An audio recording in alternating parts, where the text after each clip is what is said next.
60 years ago, there was no entity known as the Diocese of Orlando. 60 years ago, in an area known as Azalea Park, there was neither a Catholic mission nor a Catholic parish known as Good Shepherd. This particular geographical area was part of the Diocese of St. Augustine, and the spiritual needs of the then small Catholic community had been served by the then parish of St. James since 1881. 60 years ago, the Bishop of St. Augustine, the Most Reverend Joseph P. Hurley, and the pastor of St. James Parish, Monsignor John G. Bishop, visionaries both, recognized the necessity of a church building in Azalea Park. In the year 1953, these two forward-thinking churchmen purchased what is now the site of Good Shepherd Parish. In 1955, the clergy of St. James Parish began a capital campaign to build a temporary church structure which eventually will be converted into a school cafeteria. We all know how that turned out.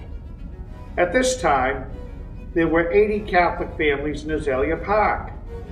This present church building is finished in 1956 and bestowed with the canonical name Good Shepherd.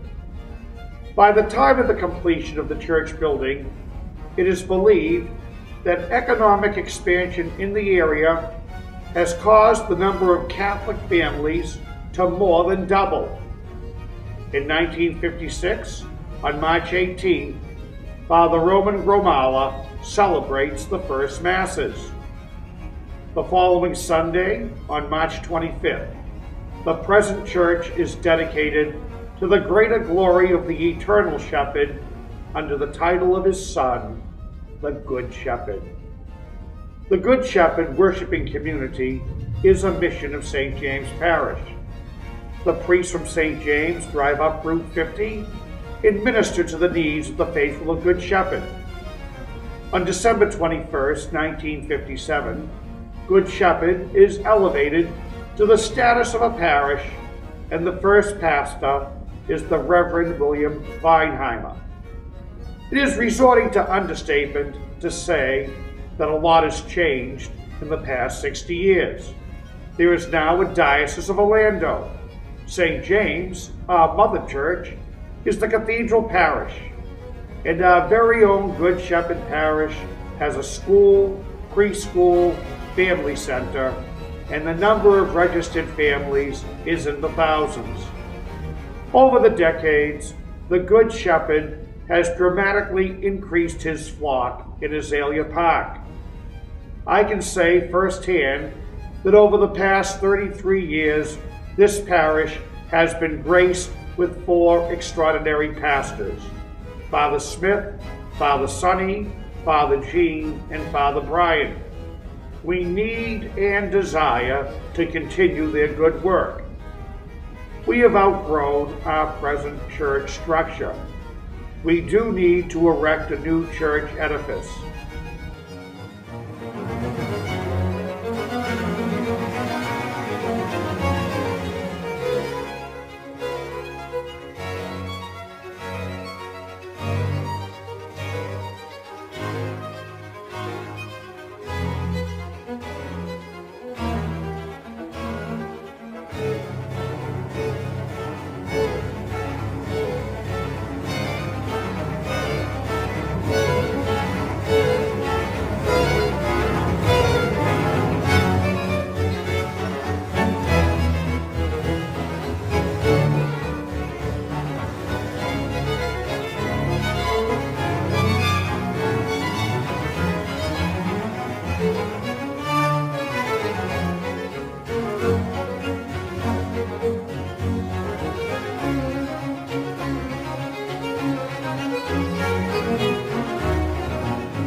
As you know, I returned to Good Shepherd in November of 2010 after an absence of 15 years.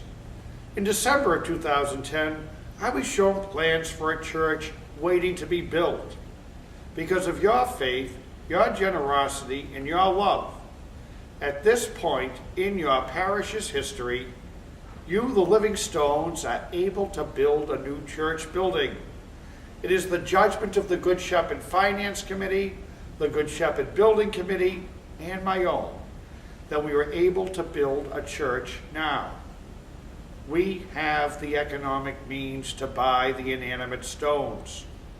We desire to put these inanimate stones to the use of the sanctification of us, the living stones. Our new church will be a reality because of your generosity to the programs Promise for Tomorrow and Alive in Christ. To all who have made their pledges and completed them, I cannot thank you enough. For those who have made pledges but have not been able to complete them for one reason or another, I fully understand that the economic times are difficult. I would never ask anyone to donate the milk money to the church. I am most thankful for what you have been able to contribute so far. Perhaps some have not completed their pledge because of doubts that the church will ever go up. I assure you, this church is going to be built. For those who have not availed themselves to the opportunity to make a pledge, I invite you to prayerfully consider the possibility of making a pledge. And I do thank you for your prayerful consideration. Know that I am grateful to all of you for your generosity to Good Shepherd Parish. I do pray for your spiritual welfare and temporal welfare each and every day. Please remember, you are the temple of God, and God's Spirit dwells in you. The temple of God is holy. You are that temple.